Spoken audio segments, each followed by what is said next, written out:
The Post reported that Republican leaders intend to use control of the House, Senate, and White House next year to impose new restrictions on the agency, in some cases permanently, and early discussions align the GOP with banks, credit card companies, mortgage lenders, and other large financial institutions. In other words, they will not represent regular people. They will represent the industry.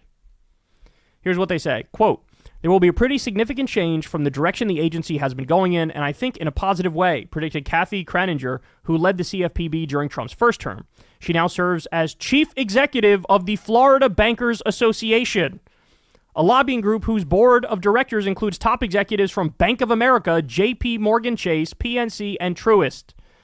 Aides on Trump's transition team have started considering candidates to lead the CFPB, who are expected to ease its oversight of banks, lenders, and tech giants.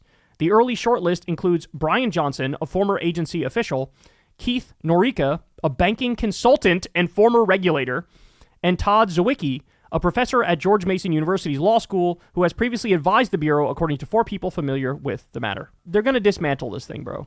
They're going to dismantle this thing. And by the way, so he's got all these neocon warhawks he picked, all these corrupt billionaires he picked for his cabinet, and he has one good pick, the labor secretary. And the labor secretary is a Republican who's in favor of the PRO Act, which is very rare, by the way, to find a Republican in favor of the PRO Act. And, you know, Sean O'Brien was happy about it. Labor was happy about it. Good, I'm happy. But my guess is they're going to handcuff that person. And to have somebody who's pro-labor as the labor secretary, while also destroying the NLRB and filling it with union busters, and destroying the Consumer Financial Protection Bureau, I think actions speak louder than words. And, you know, Bill Clinton, for example, had Robert Reich as his labor secretary, and he still did NAFTA and welfare reform and did a whole bunch of damage on those issues. So my guess is the same thing's going to happen with Trump, and that labor secretary, while they might personally have decent politics, they will not really be able to exercise that power.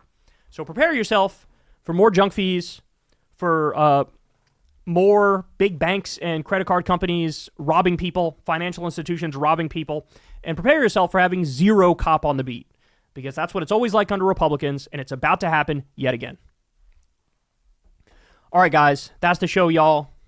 You know the drill. Everybody, please click like, click subscribe, all that fun stuff. Click that bell icon so you get a notification every single time a video drops. You can support the show on Patreon. You could also tip with that thanks button on YouTube if you're so inclined. Definitely tune in to Crystal Kyle and Friends this week. You can sign up for that on Substack below, by the way. We're going to have Ro Khanna on, Democratic congressman. He's going to give us his lessons of Kamala Harris's loss. Very interested to talk to somebody who's inside the belly of the beast and see what he's thinking and tell him what I think my solutions are. All right, we'll talk to you guys soon. Have a good one. Hey, y'all, do me a favor and like and subscribe. It helps out big time in the algorithm. Click the bell as well for notifications when videos drop, and watch that video on screen right now. You know you want to.